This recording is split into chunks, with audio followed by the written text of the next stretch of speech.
도르트 신경 19번째 시간입니다. 19번째 시간이고, 8항을 다각도로 살피고 있는 중입니다. 8항 그리스도의 죽으심으로 말미암는 구원의 효과라는 걸 다루고 있는데, 오늘은 밑에 부분, 왼쪽 페이지 밑에 부분 한번 보시겠어요? 도르트 신경과 함께하는 52주 성경 묵상 19번째 택한 자에게 영생을 주시는 그리스도라고 돼 있어요. 그리스도는 아버지께서 택하신 자들에게 영생을 주시는 분이라고 8항의 내용 중에 한 부분을 성경을 통해서 설명하고 있습니다. 택하신 자들에게 영생을 주신다가 8항에 어디 나오는지 한번 찾아봅시다. 택하신 자들에게 영생을 주신다. 어디 나오냐면 하나, 둘, 셋, 넷, 5번째 줄에 택하신 자들을 효과적으로 살리고 구원하는 것이라고 나와 있어요. 그게 아마 그쯤에 해당되는 것 같아요. 효과적으로 살리고 구원하신다. 영생이 뭐예요? 영생. 해람 영생. 영원히 사는 것. 35,000년 사는 것. 35,000년을 35,000번 하는 것이 영생이다. 기다 아니다. OX. 맨날 해람형 괴롭혀서 그래. 준현. 영생이란 시간을 계속 이어가서 만년을 10,000번 살고도 아직 살아있는 것을 영생이라고 부른다. OX. 아니다. 여기다 묻는데 새치기 하면 새치기 아니구나. 아니다. 아니다. 왜 아니냐고 묻는 거는 답은 이쪽에서 해야 된다. 왜 아니다. 시간의 개념에서 벗어나. 왜 시간의 개념을 벗어날까? 하나님이 거의 다 왔어. 조금만 보충해봐. 하나님과 같이 산다. 하나님과 같이 산다. 같이 산다는 한 집에서 산다. 하나님의 안방을 차지하고 나는 작은 방에 산다. 아니면 하나님의 안방을 차지하고 나는 거실 소파에서 이렇게 잔다. 귀엽다.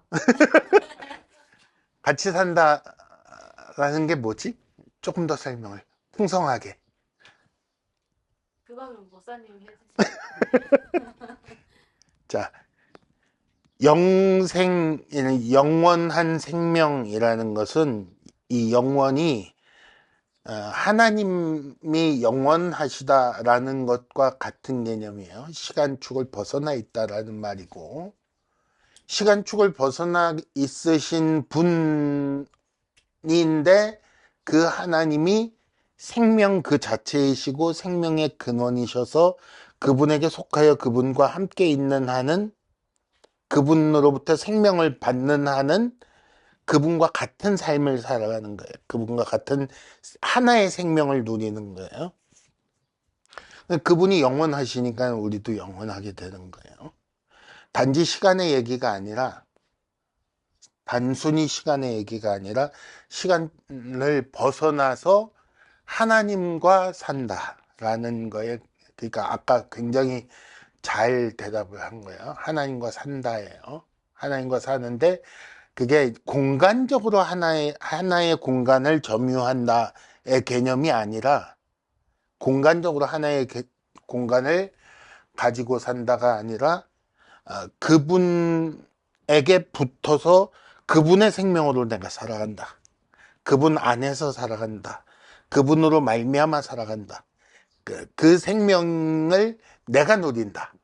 의 의미가 되어서 하나님께서 그런 개념이 가능한지는 모르겠지만 하여간 하나님께서 죽지 않으시는 한 우리는 죽지 않는다. 그런 거예요. 자, 그러면 그렇게 치면 영생은 죽은 다음에 하나님 나라, 하늘나라, 천국이라고 부르는 곳에 가서 획득하여 그때부터 누리기 시작하는 것이다? 이것도 역시 아닌 거예요. 이 땅에서 믿는 순간 하나님과 연결되며 하나님으로부터 주어지는 생명을 누리는 거예요. 그러니까 예수님이 뭐라고 하셨냐면 나를 믿는 자는 죽어도 살겠고 살아서 믿는 자는 죽지 않는다 라고 하신 말씀이 이 뜻이 이게 이해가 돼야 이해가 되는 말씀이 되는 거예요. 그러니까 우리는 그러니까 전혀 다른 생명을 이미 누리기 시작한 사람들인 거예요. 그러니까 영생을 시간축으로 영원히라고 할 수 있으려면 우리는 죽지 않아야 돼요. 근데 그리스도인도 죽잖아. 그러니까 그걸로 따지면 그리스도인들 중에 영생하는 사람이 없는 거야. 근데 우리가 육신의 죽음과 상관없이 이미 하나님으로 말미암는 생명을 시작하였고 그건 육신의 죽음과 상관없이 영원토록 계속되는, 그러니까 이미 시간축을 벗어난 어떤 생명이 살고 있는 것이기 때문에 육신의 죽음 가지고 우리가 죽었다 살았다를 말할 수 없는 존재들이 이미 돼 있는 거예요. 그게 영생이라는 거예요. 그 많은 사람들이 그런 얘기를 하는데 이 얘기 중에 예화 중에 뭐가 있냐면 이제 꽃꽂이 하느라고 꽃을 잘랐다. 장미를 꽃을 잘라내서 꽃병에다 꽂았다. 그러니까 아직 살아 있는 거냐 아니면 죽은 거냐. 뿌리로부터 잘려졌으니 뭐 사는 거다, 아니 죽은 거다. 뭐 이런 얘기들을 하고 있는데 그렇게 단순하지 않아요. 그런 얘기가 전혀 아니에요. 오히려 전에 한번 설명을 한 것 같은데 오히려 어느 쪽에 가까우냐면 사람이라는 존재가 영혼과 육신으로 되어 있는데 영혼이 떠나면서 육신은 시체가 돼요. 더 이상 사람이 아니고 그냥 시체예요. 시체는 사람이 아니에요. 얘기하면 또 반발하는 사람이 있을. 저 영상이 무서워. 사람은 영혼과 육체가 합쳐 있을 때 사람이라고 우리는 그렇게 부르는 거예요. 그 죽었다라고 할 땐 영혼과 육체가 분리되는 거고 그 영혼이 없는 육체를 살아있는 사람이라고 하지 않아요. 죽은 사람이라고 하고 시체라고 하지요. 그런 것처럼 영이신 하나님과 사람이 이렇게 연결되어 있을 때 이 사람은 영원한 생명을 누리고 있는 중이고 산 존재이고 영이신 하나님과 끊어지면 죽은 존재예요. 무슨 소리야 내가 숨을 쉬고 있는데 아니에요. 숨을 쉬고 있어도 죽은 존재예요. 그렇게 이해를 하고 나야 이 영생이 이해가 돼요. 하나님과 연결되어서 하나님으로부터 공급되는 생명을 누리며 산다라는 얘기예요. 그런 사람이 하나님을 무시하고 살 방법이 있다 없다? 당연히 없는 거예요. 이 육신이 영혼과 상관없이 움직이는 경우가 없죠. 육신이 영혼과 상관없이 움직이는 경우가 없다는 걸 뭘로 증명할 수 있다? 영혼이 떠난 몸이 움직이는 걸 봤냐로 얘기할 수 있는. 좀비가 있잖아. 좀비 아니에요. 그건 있지도 않은 얘기를 지어낸 거예요. 좀비라는 거 많이들 영화 같은 데서 다루고 드라마 같은 데서 다루고 해가지고 좀비 굉장히 익숙한 사람들이 많은데 좀비 부두교라는 종교에서 나온 얘기예요. 죽은 지 얼마 안 된 시체를 파내서 약물과 그다음에 주문을 걸어서 자기 마음대로 움직이는 로봇처럼 사용한다는 게 그 부두교의 좀비의 기본 이론이에요. 그리고 그러니까 이제 그 사람은 죽은 사람 시체니까 이런 얘기 길게 하면 안 돼. 쓸데없는 얘기 오라 하는 거 아니야. 그래서 영생이라는 건 좀 다르다. 그러니까 그리스도께서 아버지께서 택하신 자들에게 영생을 주신다는 얘기가 위에서 하나, 둘, 셋, 다섯 번째 줄에 택하신 자들을 효과적으로 살리고 구원하는 것이라고 나와 있다는 게 그 말이에요. 영생을 얻도록 하신다, 살리신다, 구원하신다 다 같은 말이에요. 사람이 하나님과 끊어져서 죽어 있는 존재인 거를 하나님께 속하게 하시고 그걸 구원이라고 하고, 그래서 구원받은 자는 죽음에서 산 존재가 되었고 영원한 영생을 누리고 뭐 이렇게 이야기가 되는 거예요. 근데 그 내용을 어떤 성경을 가지고 설명을 할 거냐? 요한복음 10장 27절에서 29절 가지고 설명할 수 있다라고 써놓은 거예요. 그 합신에서 낸 도르트 신경과 함께하는 52주 성경 묵상에서 그 성경을 함께 읽어봅시다. 요한복음 10장 27절에서 29절. 내 양은부터 빼앗을 수 없느니라까지 함께 읽습니다. 시작. 내 양은 내 음성을 들으며 나는 그들을 알며 그들은 나를 따르느니라. 내가 그들에게 영생을 주노니 영원히 멸망하지 아니할 것이요 또 그들을 내 손에서 빼앗을 자가 없느니라.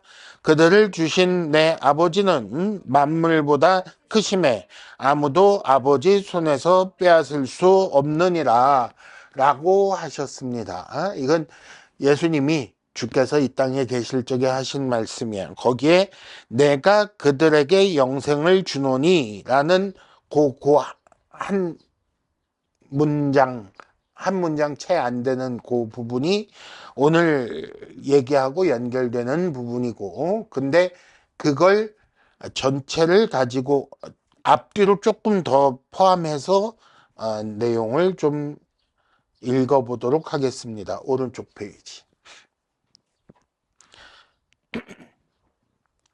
성부께서 성자에게 택자를 주셨습니다. 얘기를 먼저 할 건데 그 얘기를 하기 전에 요한복음을 한번 보시기 바랍니다. 요한복음 10장 22절 먼저 보시겠어요? 예루살렘에 수전절이 이르렀습니다. 수전절은 겨울입니다. 거기 뒤에 나오네요. 때는 겨울이라 라고 되어 있었어요. 수전절이라는 명절이 나옵니다. 수전절은 구약에서는 안 나오는 절기예요. 구약에 나오지 않는 절기를 만들어도 된다, 안 된다?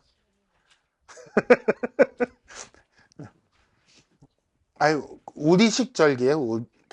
우리식 절기라 말이 좀 표현이 이상했다. 세상 모든 나라 사람들이 자기들 국가적 기념일을 절기로 만들어서 지켜요. 광복절, 설날, 추석, 이런 거 만들듯이 만든 절기예요. 하나님께서 명령하신 절기는 아니에요. 근데 그때 23절 성전 안에서 솔로몬 행각에서 지나고 계셨어요. 건의신이 그러니까 이렇게 흐느적 이렇게 걷는 것처럼 느껴지는 단어죠. 우리가 볼 적에 건의신이 그러면. 근데 그 얘기가 아니고 이제 걸어가고 움직여 가고 계시는 중이었다라는 얘기예요. 행각이라는 거는 어떻게 생겼냐면 기둥이 쭉쭉쭉쭉 있고 지붕이 있는 이 복도 같은 걸로 생각하시면 돼요. 거기 가고 있는데 유대인들이 24절 유대인들이 애워싸고 질문을 합니다. 언제까지나 우리 마음을 의혹하게 하려 하나이까? 그리스도이면 밝히 말씀하소서라고 했어요. 예수님께. 유대인들이. 이게 무슨 말이야? 기든 아니든 양당 간에 분명히 얘기를 해라. 언제까지 헷갈리게 할래? 라는 얘기예요. 그쵸? 우리 마음을 의혹하게 하나이까? 라는 말이 그 말이죠. 그랬더니 예수님이 25절부터 답변을 하십니다. 뭐라고 하시느냐? 25절부터 볼까요? 내가 너희에게 말하였으되 믿지 아니하는도다. 내가 말했잖아. 내가 말 안 한 거 아니잖아. 뭘 또 말하라 그래. 말했는데 너희들이 안 믿은 거잖아.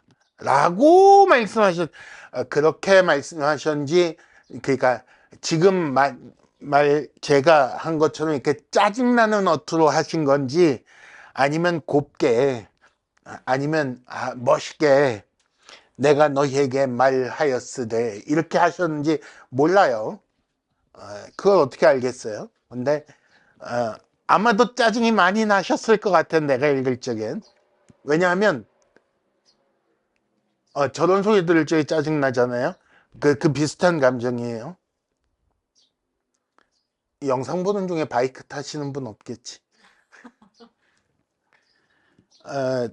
그 비슷한 감정이에요. 왜냐하면 듣지 않아도 될 소리를 듣고 있는 게 지금 예수님 분명히 말씀하셨어요. 자신이 메시아라는 사실을. 얼마나 말씀을 하셨을까? 계속. 언제부터? 처음부터. 옛날부터. 처음부터. 예수님 사역을 시작하셔서 이렇게 입을 열어 말씀하실 때부터 그 얘기를 하셨어요. 그 예를 들어서 누가복음에 보면 예수님이 세례를 받고 그리고 마귀의 시험을 통과하시고 갈릴리에 오셔서 말씀을 전하실 적에 뭐부터 하셨냐면 이사야 말씀을 읽으시고 뭐라고 그러셨어요? 이 말씀이 오늘 너희 귀에 응하였도다 라고 말씀하셨어요. 이게 뭐냐면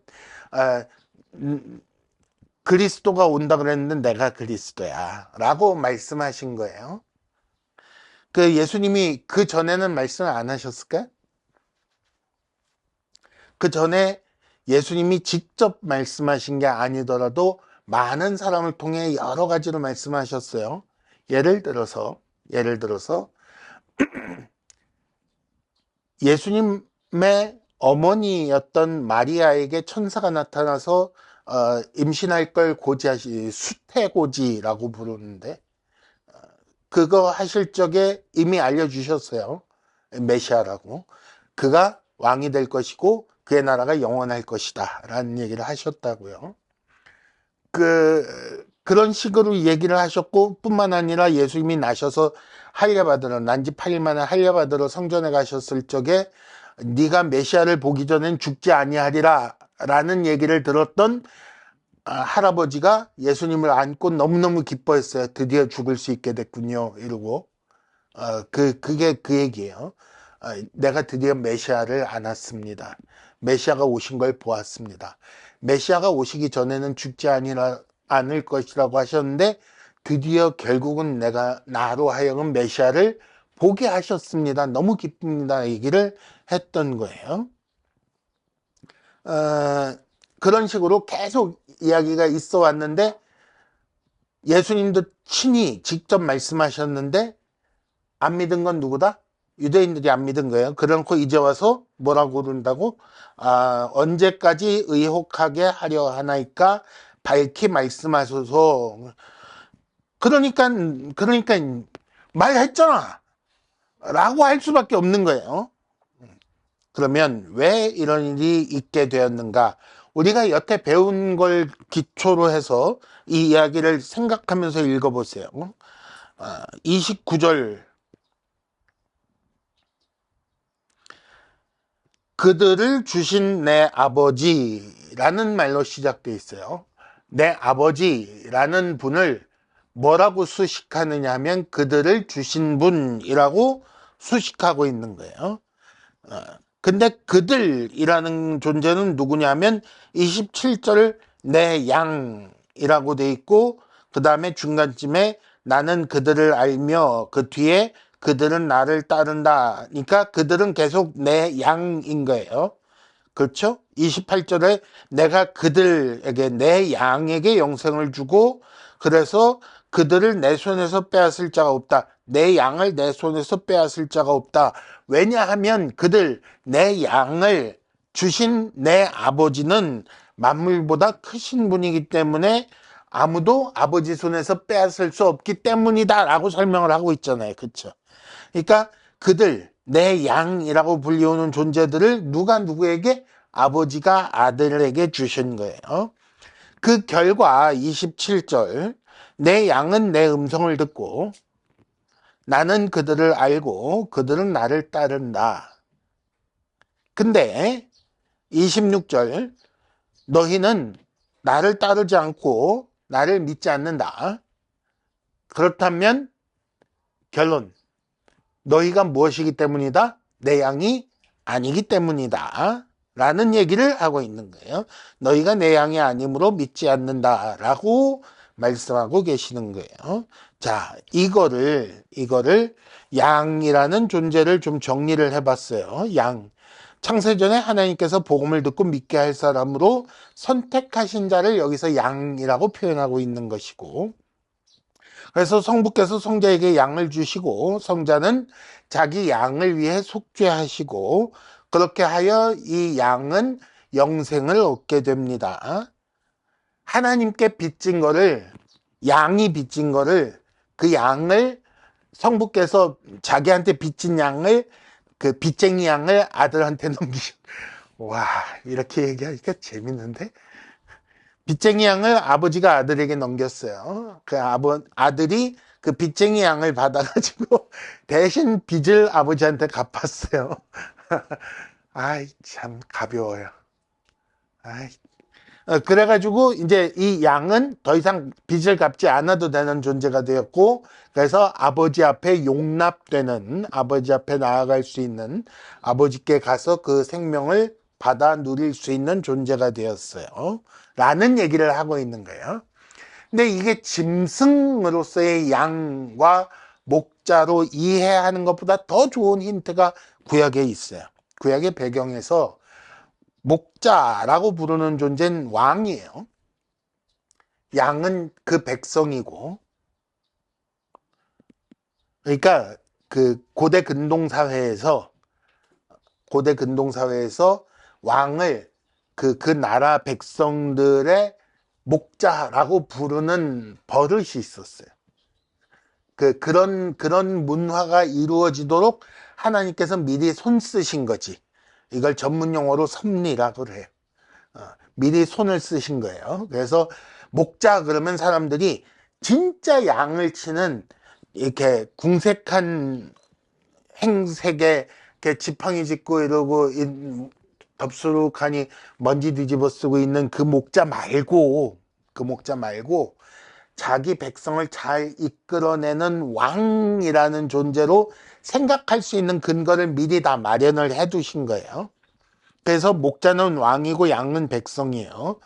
그렇게 해서 이 이야기를 진행을 해보자는 거예요. 자, 아버지 왕께서 아들 왕에게 영토를 떼어주시고 그리고 그 영토에 사는 백성들, 원래는 자기 백성들을 아들 왕에게 떼어주셨어요. 원래 유럽식으로 얘기하면 왕이 자기의 큰 아들을 독립시켜서 이렇게 영토와 국민을, 백성을 띄워준 나라를 공국이라고 불러요. 공작이라는 말이 공후백자남 하는 공작, 백작, 자작 하는 귀족 계층의 공작이 다스리는 나라를 공국이라고 하는데 그런 식으로 만들어지는 나라들이 공국이에요. 아버지 왕께서 아들 왕에게 자기 나라 백성을 떼어주는 거예요. 그 국토 전부와 그 국토에 속한 백성 전부를 넘길 수도 있어요. 그러는 경우도 있어요. 그리고 일부만 띄어서 넘겨줄 수도 있어요. 어쨌든 넘겨줬어요. 자, 그렇다면 아들 왕의 나라에 속한 백성들은 이제부터 누구를 따르는 거다? 아들 왕을 따라야지. 왜냐하면 자기 나라 왕이니까. 그쵸? 아들 왕을 청종하는 거예요. 왜 청종이라는 말이 뭐예요? 듣고 따라가는 거예요. 이리 오너라 그러면 네 그러고 따라가는 청종인 거예요. 그쵸? 이걸 말을 듣다라는 말로 우리는 표현을 하잖아요. 히브리어도 똑같아요. 샤마라는 단어가 듣다라는 말인데 청종하다라는 뜻도 있어요. 그래서 넌 왜 이렇게 엄마 말을 안 듣니? 엄마 말 좀 들어! 할 적에 엄마 말을 듣다. 다 들었는데 엄마가 밥 먹으라 그랬잖아. 나 다 들었어. 라고 하면 된다 안 된다? 돼요. 되긴 되는데 그러면 등짝을 한 2대 더 맞지. 그렇잖아. 엄마가 밥 먹으라 그랬으면 네 그러고 와서 밥을 먹어야 되는데 안 먹고 가만히 계속 게임을 하는 거야. 엄마가 와서 너 왜 이렇게 엄마 말을 안 듣니? 다 들었어요. 라고 하면 바보거나 나쁜 애거나 둘 중에 하나인 게. 그치? 그치? 이게 듣다라는 말이 가지고 있는 의미예요. 그 나라에 속한 백성은 그 나라의 왕의 말씀을 들어야 돼. 청종해야 되는 거예요. 근데 옆 나라 사람들은 그럴 필요가 있다 없다? 없다.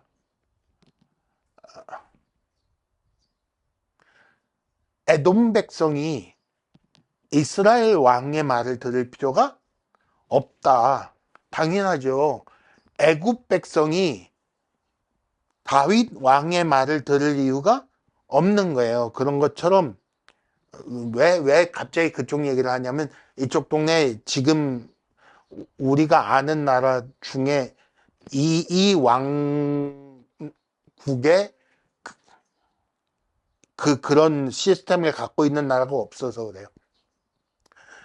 지금 지구상에 남아있는 왕국 중에 옛날식의 왕국이 없어요. 내가 알기로. 자, 그래서 그 나라 백성이 아니면 그럴 필요가 없어요. 그러니까 다시 요한복음을 봅시다.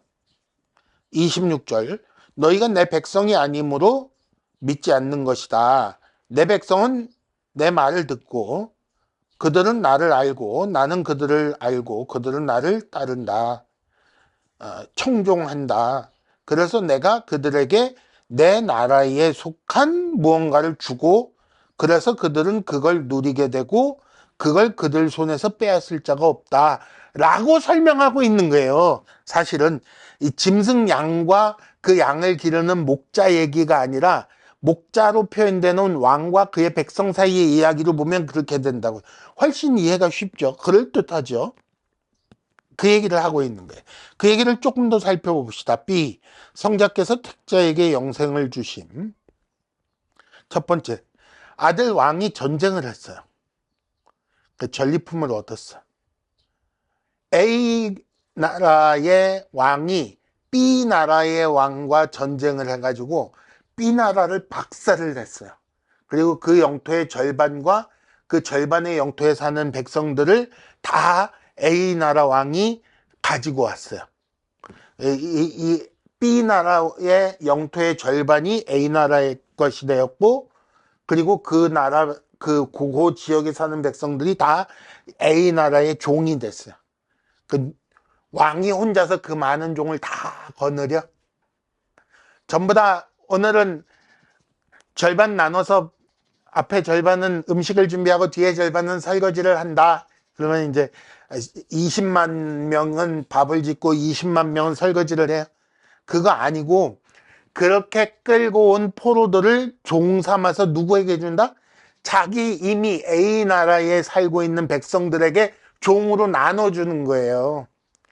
B 나라에서 얻은 전리품을 전쟁에서 얻은 거를 그 땅을 이 전쟁의 공신들에게 A 나라 공신들에게 나눠주고 그 종 잡아와서 노예로 만든 사람들을 나눠주고 거기서 가져온 곡식들을 나눠주고 은, 금 이런 걸 나눠주고 해서 이 나라가 우리 왕이 전쟁 한번 하더니 우리한테 먹을 걸 많이 갖다 줬어.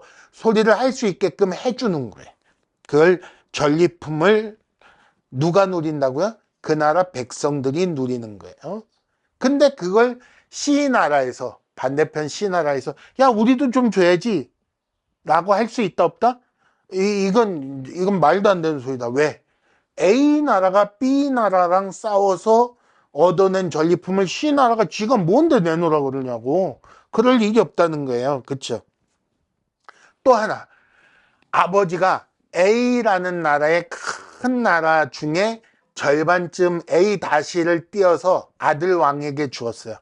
근데 이 나라가 절반은 젖과 꿀이 흐르는 땅이고 절반은 사막이야. 내 아버지가 큰아들이 너무 이뻐서 큰아들한테 젖과 꿀이 흐르는 땅을 뚝 띄어서 너 해. 그러고 나라를 만들어줬어요. 그리고 백성 중에 말 잘 듣는 사람들만 골라서, 말 잘 듣는 사람 말고 그냥 아무나 무작위로 골라서 왜냐하면 무조건적 선택이기 때문에 무작위로 골라서 자, 로또 추첨합니다 해가지고 로또 된 사람들 골라서 이 아들 나라의 A 나라에다 넘겨줬어요. 그러면 A 나라의 아들 왕이 다스리는 나라의 그 젖과 꿀이 흐르는 땅에 그 풍성한 곡식과 많은 농산물들 그를 누가 누리는 거다? 그 나라 백성이 누리는 거예요. 그쵸? 그 나라 백성이 누리는 거예요. 거기다가 아버지 왕이 조금 더 이 아들이 너무 좋아. 그래서 특별히 내가 나라를 둘로 쪼개서 큰아들 작은아들 나눠주긴 했지만 작은아들은 세금 내던 대로 내고 큰아들 너네는 이쁘니까 세금 절반으로 감면 딱 보유세 오늘부터 내지 마 해주면 그 혜택은 누가 보는 거다? A 나라의 백성들이 보는 거예요. 그걸 가지고 A B 나라의 백성들이 와가지고 우리도 세금 깎아줘라 하면 된다 안 된다? 말도 안 되는 소리인 거예요. 그 얘기를 목자와 양이라는 걸 왕과 그 나라 백성으로 이해를 하면 이해가 되는 거죠. 그런 식으로 같은 원리로 성부께서 성자에게 주신 백성은 성자 예수께서 이루신 공로를 누리는 거예요. 누리는 거예요. 예수께서 죽음을 이기고 부활하셨어요. 그러면 그 죽음을 이긴 공로는 누구 거? 아들나라의 백성 거. 그 아들 왕이 다스리는 나라에 속한 백성은 그 나라 왕이신 아들 예수 그리스도께서 사망을 이기셨기 때문에 그 이긴 공로를 다 누리는 거예요. 사망까지 까불고 있어. 우리 왕한테 다 졌으면서 이게 되는 거예요. 그 다음에 하나님 앞에 의롭다 하심을 얻죠. 어떻게? 그것도 아들 왕께서 아버지 왕 앞에서 의롭다 하심을 얻어낸 거예요. 자, 아버지, 내가 이렇게 했으니까 앞으로 우리나라 백성들은 전부 다 의롭다고 해 주십시오. 그래, 결제 땅.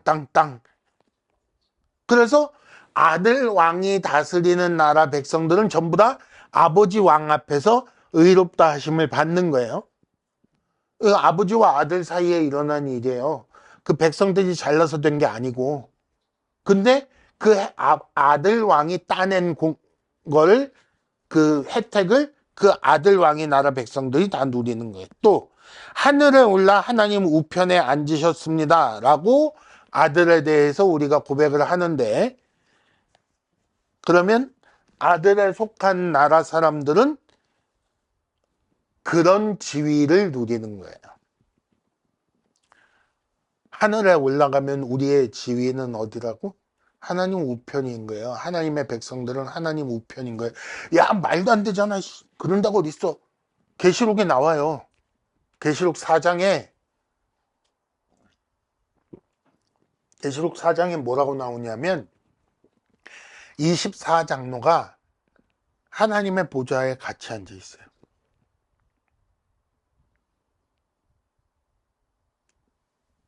거기 하나님의 보좌 위에 하나님의 영광이 보이고 그 영광 때문에 눈이 부셔서 하나님은 보이지 않아요. 하나님 영이시니까 원래 보이지 않아요. 영광만 보여 있어요. 그 하나님의 보좌를 바치고 있는 네 생물이 있고 그 앞에 그 일곱 영, 하나님의 일곱 영이 있고 어린 양이 있고 거기에 같이 24장로가 같이 앉아 있어요. 요한계시록 4장에. 그 24장로가 하나님의 백성을 상징하는 존재들이에요. 왜 24예요? 구약의 열둘, 신약의 열둘. 우린 다 알아요. 그죠? 구약의 열둘, 신약의 열둘. 구약 백성과 신약 백성 전체를 상징하는 존재가 24장로. 우리의 자리는 어디라고? 그리스도와 함께 하나님 보좌에 앉는 거예요. 그래서 우리가 그리스도와 함께 왕노릇하는 거예요. 자, 그래서 28절에 내가 그들에게 영생을 주노니 영원히 멸망하지 아니할 것이요 또 그들을 내 손에서 빼앗을 자가 없느니라 라고 하셨는데 그들에게 영생을 주노니 멸망하지 않을 것이다 라는 말씀은 성자께서 영생을 획득하셔서 그 공로를 그 나라 백성들이 누리게 주셨기 때문에 가능한 얘기예요. 이걸 원래 첫사람 아담이 했어야 돼요. 원래. 하나님께서 뭐라 그러셨냐면 동산 중앙에 생명나무와 선악을 알게 하는 나무를 주시고 선악을 알게 하는 나무의 열매는 먹지 말라. 먹는 날은 정령 죽으리라 라고 말씀하셨어요. 그 얘기는 뭐냐면 이걸 안 먹으면 생명나무에 접근해서 생명나무의 열매를 먹게 하시고 그럼으로써 영원한 생명을 누리게끔 하신다는 게 배면에 깔려있는 조건이었어요. 첫사람 아담이 하나님께 순종하여 이 선악을 알게 하는 나무 열매를 먹지 않음으로써 생명나무 열매를 획득하여 영원한 생명을 이 아담의 자손들이 누리게끔 되었어야 되는 거예요. 근데 실패했죠. 그걸 둘째 아담이신 예수께서 획득하셔서 그 백성들에게 주시는 거예요. 그래서 성자의 나라, 아들 왕의 나라에 속한 자들은 이 영생을 누리는 거예요. 그런데 세 번째, 처음부터 성자의 나라에는 성부께서 택하지 않으신 자가 참여할 자리가 그래서 없는 거예요. 성자의 나라에 들어가는 백성을 성부께서 자기 백성 중에 뽑아서 아들에게 주셨어요. 그러니까 아들에게 주신 자가 아니면 그 나라에 속하지 않는 거예요. 그리고 성자의 모든 사역과 순종은 자기 백성을 위한 거예요. 만약에 아들 왕의 나라에서 아들 왕이 남의 나라 백성들을 위해 일하면 아들 왕 나라 백성들은 뭐라고 부른다? 그 왕을? 반역자라고 부르겠지. 역적이라고 부르겠지. 그렇죠. 이건 요즘 얘기식으로도 할 수 있어. 예를 들어서 우리나라 대통령이 우리나라 사람들이 이루어낸 모든 금은보화를 싹 챙겨가지고 가서 어느 나라가 좋을까? 저기 아프리카 콩고 같은 데다가 이렇게 쏟아 부어줬다고 칩시다. 일부러 말도 안 되는 얘기를 하고 있는 거야. 아무도 시비 걸 수 없는 얘기를. 콩고에다 쏟아 부어줬다고 칩시다. 그 대통령을 우리가 계속 대통령으로 두고 계속 이 나라를 해간다 아니면 쫓아낸다? 이제 우리는 처음도 아니잖아. 대통령 쫓아내본 경험들이 다 있잖아, 우리는. 그러니까 바로 잘라버리고 새로 세우겠지. 그런 일들이 일어나게 되는 거예요. 그러니까 아들 왕의 나라를 위하여 아들 왕이 일하는 거예요. 성자의 모든 사역과 순종은 오직 자기 백성만 위하여 한 것이고 그렇기 때문에 그가 공을 세우기 위해 치른 모든 값 딱 한 글자로 대체해서 뭐라고 부른다? 그걸 피라고 부르는 거예요. 그의 피, 그가 자기 백성을 위하여 행하신 모든 일, 그가 자기 백성을 살리기 위해 이루신 모든 공로를 자기 백성만 위하여 쓰신 거니까 단 한 방울도, 그 피의 단 한 방울도 맞고 튀어서 이렇게 옆나라 백성에게 혜택이 가는 것도 없어요. 온전히 이 나라 백성만 위해서 하시는 거예요. 자, C. 택자를 주손에서 빼앗을 자 없음 가봅시다. 이 엄청난 혜택을 누리는 택자를 시기하고 질투하여 어떻게든 흔들어 쓰러뜨리려고 하는 세력이 있습니다. 전문 용어로 원수라고 불러요. 성경에 나오는 원수가 이 의미예요.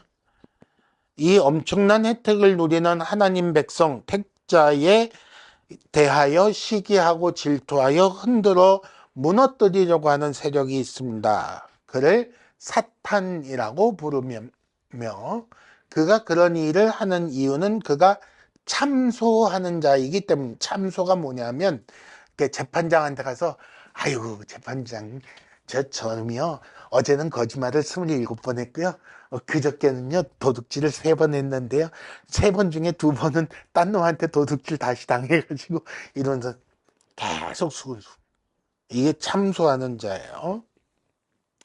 참소하는 자가 어떤 식으로 일하는지 예를 들어 보면 이런 거예요. 하나님 앞에 가서 하나님 제가 저라도 하나님 백성 맞습니까? 저 벌 줘야 되는 거 아닙니까? 를 해요. 그래서 사탄이라는 존재는 일종의 하나님의 법정에서 검사 같은 역할을 해요. 검사 같은 역할을 하고 예를 들면 욥기에 나오는 사탄이 그 역할이에요. 욥에 대해서 참소하는 거예요. 그렇죠? 근데 사탄만 그런가? 그렇지 않아요. 사탄 편에 붙어서 자기 욕심을 이루려고 하는 존재들이 있습니다. 왕의 나라 백성들은 그 혜택을 다 누리고 있으니까 그 아들 왕에 대해서 감사하고 있는데 그 나라 백성이 아닌 자들이 계속 쟤네들은 뭔가 잘못됐어요 이 소리를 아버지 왕에게 하려고 해요. 그리고 시기하고 질투하고 무너뜨리려고 하고 침공하고 합니다.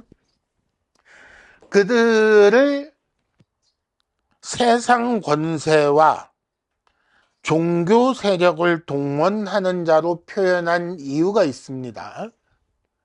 왜 그랬냐면 제가 특별히 정치 세력이나 종교 세력을 미워해서 그러는 게 아니라 요한계시록에 그렇게 나와 있어요. 일부러 성경적으로 골라서 쓴 거예요.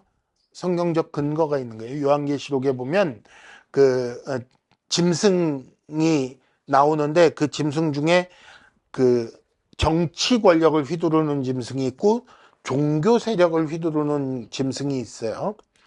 이게 예수님을 이 짐승이 예수님을 그 죽이려고 들 때 어떻게 나타나냐면 종교 세력을 휘두르던 세력이 사내들인 공회였고, 그러니까 제사장들, 뭐 바리새인들, 서기관들 이런 사람들이었고 정치 세력을 휘두른 사람이 누구? 빌라도. 빌라도로 대표되는 로마 세력이었어요. 사도 바울에게 있어서도 비슷한 세력들이 붙었죠.